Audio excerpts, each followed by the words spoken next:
एक बार फिर से आप सभी का बहुत बहुत स्वागत है। हम अध्ययन कर रहे हैं मत्ती रचित सुसमाचार, उसका 7वां अध्याय, और अब समय है कि हम उसके 24वें वचन से आगे का अध्ययन करें।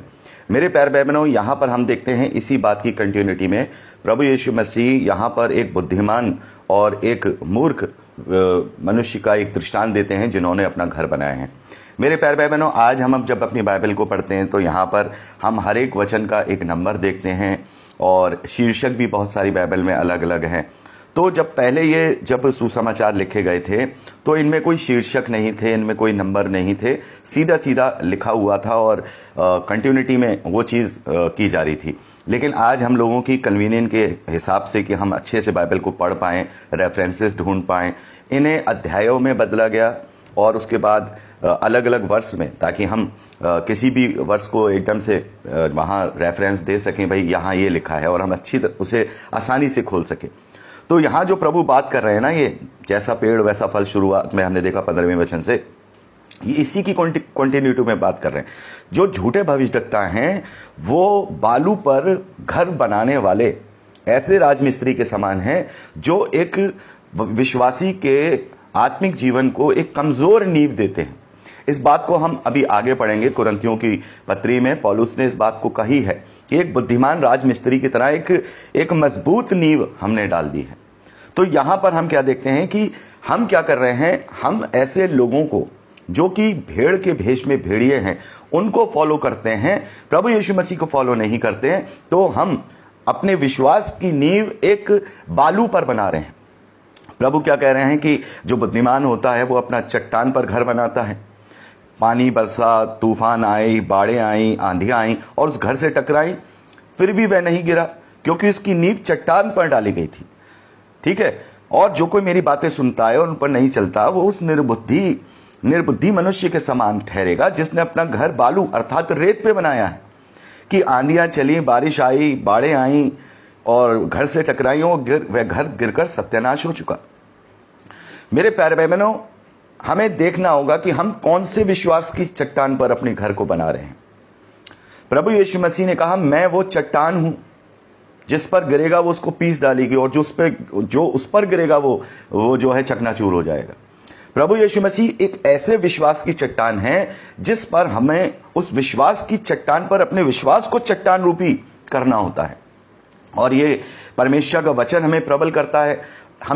हमारा विश्वास चट्टान रूपी कब बनता है? जब हम प्रभु यीशु मसीह की सच्ची शिक्षाओं को समझते हैं, उसके अभिप्रायों को समझते हैं, अपने जीवन में आने का मकसद समझते हैं, अपनी इच्छा अनंत जीवन रखते हैं, जैसे प्रभु ने कहा तमाम चीजों की चिंता मत करो, तब हमारे विश्वास जो है चट्टान रूपी बन जाता है। लेकिन आजकल लोग क्या करते हैं, परमेश्वर के वचन से इतना मीठा बोलते हैं, इतना मोटिवेशनल बोलते हैं कि केवल वो उन्हें उन आंधियों से लड़ना नहीं सिखाते, बल्कि उन्हीं के दर्द को कम करने के लिए परमेश्वर के वचन से उनकी प्रतिज्ञाओं को ला के उन्हें ढांढस देते हैं। तो क्या उनके जीवन में जब कोई जो बारिश के जैसा अगर कोई दुख आएगा तो वो अपने विश्वास की रखवाली कर पाएंगे? कोई क्लेश, कोई विपत्ति उनके जीवन में आएगी तो क्या वो स्थिर रह पाएंगे? नहीं, क्योंकि उन्होंने तो अपनी इच्छा केवल सांसारिक वस्तुओं पर ही लगाई हुई है। अगर हम अपनी चाहत, अपनी आशा, अपना विश्वास अनंत जीवन की इच्छाओं पर, अनंत जीवन की जो स्वर्गीय वस्तु हैं उन पर अपनी चाहत और इच्छा लगाएंगे, तो इस धरती के क्लेश, विपत्तियां हमारे विश्वास रूपी चट्टान पर बने हुए विश्वास के घर को कभी नहीं गिरा पाएंगी। हम आगे बढ़ते जाएंगे। हम याद करेंगे कि पौलुस ने क्या कहा, हम याद करेंगे प्रभु यीशु मसीह ने क्या कहा, हम याद करेंगे कि इस पत्री में, इस पुस्तक में कहां पर लिखा है दृढ़ता के विषय में, और पवित्र आत्मा हमारी सहायता करेगा। तो मेरे प्यारे भाई बहनों, यहां पर हमें अपने विश्वास को दृढ़ चट्टान पर बनाना है। और दृढ़ चट्टान यह है कि चाहे कुछ हो ना हो, कुछ मिले ना मिले, मैं प्रभु पर विश्वास करता रहूंगा। मुझे दुनियावी परख नहीं चाहिए, मुझे परमेश्वर को नहीं परखना है, मैं परमेश्वर को नहीं परखूंगा। आज हम केवल संसारिक बातों के लिए ही प्रभु यीशु मसीह पर विश्वास कर रहे हैं। तो हमने एक ऐसे बालू पर अपना घर बनाया है, अगर कोई भी हमारे जीवन में थोड़ी सी भी कमी या घटी होगी, हम तुरंत प्रभु यीशु मसीह पर दोष लगा देंगे। और आज के सेवक केवल हमारे दुखों का, हमारी तकलीफों का, उन क्लेशों का जो संसार में उन्हें मिलनी ही है, प्रभु यहोवा ने तो ये बात बोल दी आदम से कि तू अपने माथे की पसीने की रोटी खाएगा और ये धरती तेरे लिए ऊंट कटारे उगाएगी, अर्थात तेरे लिए अलग अलग रुकावटें पैदा करेगी। कभी तू बीमार होगा, कभी तू क्लेश में आएगा, कभी बाढ़ आएगी, कभी ये सृष्टि तेरे साथ ही करेगी, तुझे चैन से रहने नहीं देगी। तो जो जीवन की सच्चाई है, जो जीवन की सच्चाई है जिसके कारण आज मनुष्य जो है दुखी है, तकलीफ में है। कौन सा ऐसा मनुष्य है जो सुख में है? बड़े से बड़ा खरबपति, दुनिया का नंबर 1 जो अमीर है, वो भी दुखी है, क्योंकि ये संसार दुख है। इसलिए तो प्रभु अंत में कहता है कि मैं तेरे सारे आंसू पोंछ डालूंगा, फिर तुझे ना क्लेश रहेगा ना कोई तकलीफ रहेगी। यानी कि इस धरती पे तो रहेगा। हाँ, वो बात अलग है कि प्रभु यीशु मसीह हमारी सहायता करते हैं, हमें सामर्थ देते हैं और हमारी निर्बलताओं में ही वो सामर्थ दिखाई देती है, सिद्ध होती है, जो प्रभु हमें देता है। तो मेरे प्यारे भाई बहनों, हमें याद रखना है, पौलुस कहते हैं कि आज के दुख, रोमन्स चैप्टर 8 वर्स 18, 8 का 18, पौलुस कहते हैं मैं समझता हूं कि आज के दुख, आज की क्लेशें उस महिमा के आगे कुछ भी नहीं है जो हम पर प्रकट होने वाली है। तो हमें अपने विश्वास को थामे रहना होगा। हमें जो मिलने वाला है, हमें उसका मूल्य समझना होगा, बल्कि अभी जो हमें नाशवान वस्तुएं चाहिए उसका कंपैरिजन उससे नहीं करना। अर्थात अगर हम ऐसा करेंगे तो हमने बालू पर, रेत पर विश्वास का घर बनाया है।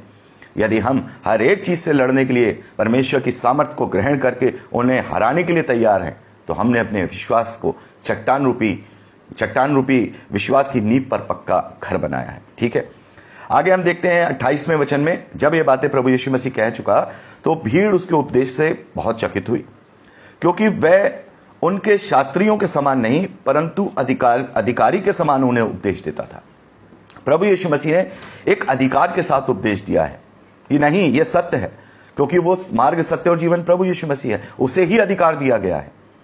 तो प्रभु ने जो भी किया वो एक अधिकार के साथ कार्य किया। ठीक है, अब बात आती है ये शास्त्री कौन है। मैंने पहले आप लोगों को बताया था कि जो सदूकी और फरीसी है वो कौन होते हैं। तो आप 2 शब्द और देखेंगे, एक शास्त्री शब्द देखेंगे, एक व्यवस्थापक शब्द देखेंगे। ठीक है, व्यवस्थापक तो शायद मैं पहले बता चुका हूं, ये नहीं, मैं एक बार और बताना चाहूंगा। जो शास्त्री होते हैं वो पवित्र शास्त्र का ज्ञान रखने वाले होते हैं, और जो व्यवस्थापक होते हैं वो लॉ, जो मूसा का लॉ है, व्यवस्था है, उसके जानकार होते हैं, कानूनी जो क्रियाएं हैं उनके जानकार होते हैं। तो यहां पर 7वां अध्याय कंप्लीट होता है और अब समय है कि हम 8वें अध्याय से आगे का अध्ययन करेंगे। तो अब हम क्या देखते हैं कि वह पहाड़ से उतरा और एक बड़ी भीड़ उसके पीछे हुई। आपको यहां नोट करना होगा, अभी प्रभु जब सेवा में आए हैं, तो सेवा में आते ही उन्होंने सबसे पहले उपदेश दिए हैं। सबसे पहले वो स्वर्गीय बातें बताई हैं जिनकी जरूरत मनुष्यों को है। वो नम्रता की, वो दीनता की, कैसे हम स्वर्ग के रास्ते तक पहुंच सकते हैं, हमारा व्यक्तित्व कैसा हो, हमें कौन कौन सी आज्ञा दी गई, हमारा चरित्र कैसा हो, सारी बातें प्रभु यीशु मसीह ने यहाँ पर पहाड़ी के उपदेश में 5, 6, 7 जो 3 अध्याय हैं उसमें की। अब क्या देखते हैं कि ये सारी बातें सुनकर ही, अभी प्रभु ने यहाँ कोई बड़े बड़े आश्चर्यक्रम नहीं किए हैं। ठीक है, अब जब वो वहां से उतरता है तो यहां से वो क्या करता है, लोगों के दुखों को, उनके तकलीफों को दूर करता है और उन्हें चंगाई, जो शारीरिक चंगाइयां हैं वो देता है, ताकि लोग उसे अब इन बातों से भी प्रूव कर सकें कि वो सचमुच परमेश्वर का पुत्र है।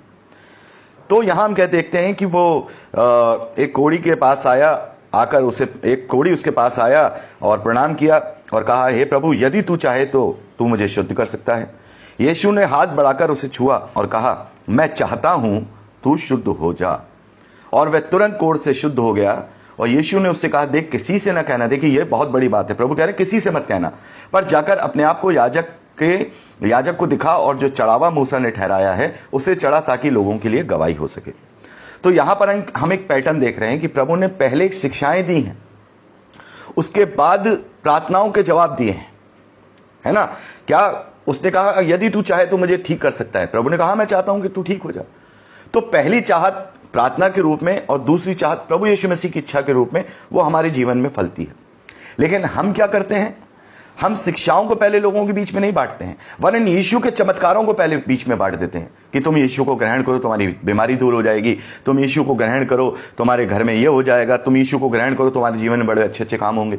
तो ये तो एक सौदा हो गया ना। प्रभु के वचन का सौदा। प्रभु ने बड़े बड़े आश्चर्यक्रम के कार्य किए, लेकिन क्या पहले उन्होंने आश्चर्यक्रम किए या उन्होंने पहले शिक्षाएं दी? पहले शिक्षाएं दी, तब लोग उनके पीछे आए, तब प्रभु ने उन्हें वो भी दिया जो उनकी तकलीफें थी, जो उनकी परेशानियां थी, उनको भी दूर किया प्रभु ने। तो ये पैटर्न ही उल्टा हो गया। आज शैतान ने पैटर्न उल्टा कर दिया, क्योंकि इससे क्या हो रहा है, इससे जो लोग प्रभु के पास आ रहे हैं वो अनंत जीवन के लिए, पापों के छुटकारे के लिए या पापों के दंड से छुटकारे के लिए, पापों की क्षमा के लिए नहीं आ रहे हैं, ना उन शिक्षाओं के लिए आ रहे हैं, ना उनका जीवन बदल रहा है। वो तो इसे एक चमत्कार मानकर अपने जीवन में एक डॉक्टर का दर्जा दे रहे हैं, एक फाइनेंसर का दर्जा दे रहे हैं कि जैसे और दूसरे देवताओं के पास हम जाते हैं और दूसरी दरगाहों पे जाते हैं, वैसे ये भी एक बाबा है, यीशु बाबा, जो हमारी मनोकामनाएं पूरी करेगा। अरे वो तुम्हारी मनोकामनाएं पूरी करने नहीं आया भाई, वो तुम्हारे पापों की क्षमा के लिए खुद को इतने बड़े बलिदान देकर के तुम्हारी पापों की क्षमा के लिए बलिदान हो गया। वो तुम्हें अनंत जीवन से छुटकारा देने आया है, वो तुम्हें अपने पिता से तुम्हारा मेल कराने आया है।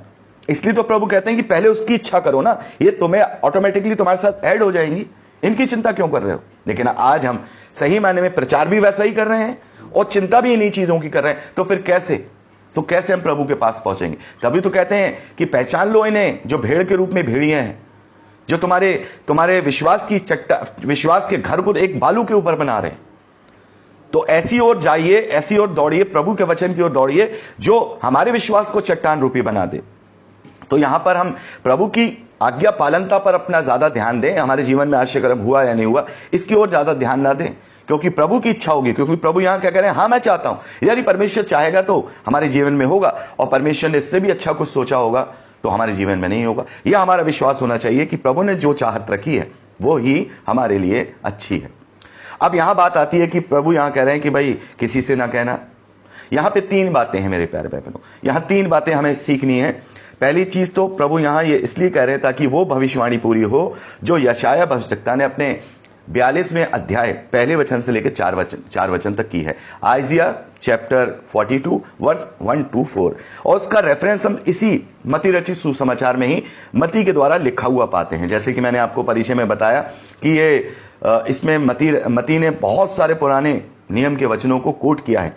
तो 12वें अध्याय में भी यहां पर जब प्रभु ने ये कहा, प्रभु ने कि वहां पर जो है किसी को चंगा किया और चेताया उसको कि मुझे प्रकट ना करना, ताकि जो वचन यशायाह भविष्यद्वक्ता के द्वारा कहा गया था वो पूरा हो।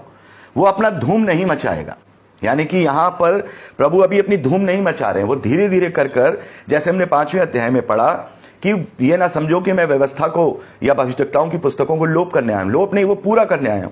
तो अभी प्रभु यीशु मसीह बलिदान नहीं हुए हैं, नई वाचा अभी इंप्लीमेंट नहीं हुई है, अभी पुरानी ही वाचा है। इसलिए वो परमेश्वर की महिमा उसी व्यवस्था के अनुसार कराना चाहता है जो व्यवस्था अभी लागू है, क्योंकि प्रभु उसे पूरा कर रहे हैं। प्रभु ये कहते हैं कि नहीं जाकर के मेरी सब जगह धूम मचा दे, ये कर दे, नहीं, वचन पूरा नहीं होता। वचन यहां पूरा हो रहा है कि प्रभु ने अपनी धूम नहीं मचाई। और प्रभु कह रहे हैं जाके याजक को दिखा, ताकि याजक, महायाजक, ये लोग विश्वास करें कि जो ये जन है वो परमेश्वर का भेजा हुआ है। ये वो नई वाचा लेके आया है जिसकी चर्चा हमने पुराने नियम में पढ़ी, और व्यवस्था पूरी हो ताकि धन्यवादी का चढ़ावा उसी रूप से पूरा हो और सब में सब कुछ परमेश्वर की महिमा हो। और तीसरी बात हमें यहां यह सीखनी है कि आज हम इसका उल्टा प्रभु के अगुओं को, प्रभु के नामधारी अगुओं को करता हुआ देख रहे हैं कि वो अपनी तुरही बुझवाते हैं। वो प्रभु की महिमा नहीं करते, वो अपनी महिमा करते हैं, तुरही बजवाते हैं। प्रभु ने अपनी तुरही नहीं बजवाई, अपना ढोल नहीं बजवाया। प्रभु ने कहा कि परमेश्वर को महिमा मिले उसकी व्यवस्था के अनुसार, क्योंकि अभी मैंने व्यवस्था पूरी करनी है, तब नई वाचा शुरू होगी। लेकिन आज हम नई वाचा के सेवक जो अपने आप को सो कॉल्ड कहते हैं, वो अपनी तुरही बजवा रहे हैं, वो परमेश्वर की महिमा नहीं कर रहे। क्योंकि अगर वो परमेश्वर की महिमा करते तो वो ये कदापि ना कहते कि हमारे चर्चा हो। क्यों? अगर उनको सेवा ही करनी है तो उनको तो खुशी होनी चाहिए, कहीं भी जाओ। आजकल तो बहुत सारे प्रचारक ये भी कहते हैं, अरे उस चर्च में मत जाना, तुम्हें यहां बपतिस्मा मिला था, हम तुम्हारे पापा हैं, वहां क्यों जा रहे हो? अरे क्यों भाई, तेरा यीशु अलग है या उसका यीशु अलग है? या फिर तू प्रभु यीशु मसीह की जगह तू क्रूस पर चढ़ा था जो तेरा चर्च है। चर्च तो प्रभु का है, भेड़े भी प्रभु की हैं, तू तो ठहरा सेवक प्रभु की सेवा का। लेकिन यहां तो तू अगवा बन गया, यहां तो तू राजा बन गया। तो ऐसों से बचना बहुत जरूरी है। इस पूरे लास्ट में प्रभु ने इस बात को 15वें अध्याय से लेकर के हम 7वें अध्याय के 15वें वचन से लेकर यहां तक ये बात की है। और यहां पर भी प्रभु ने कह दिया कि तुम्हारी सेवा ऐसी होनी चाहिए कि तुम अपनी तुरही मत बजवाना, जैसे मैंने नहीं बजवाई और मैंने उस व्यवस्था के द्वारा ही परमेश्वर को महिमा दिलाई, वैसे ही तुम भी मेरी व्यवस्था अर्थात प्रेम के द्वारा मुझे महिमा देना और मेरे द्वारा मेरे पिता को महिमा मिलेगी। ठीक है मेरे प्यारे भाई बहनों, तो यहां पर हमने चौथे वचन तक का अध्ययन पूरा कर लिया है 8वें अध्याय का। अगली रिकॉर्डिंग में हम 5वें वचन से आगे का अध्ययन करेंगे। परमेश्वर हम सबको आशीष दे।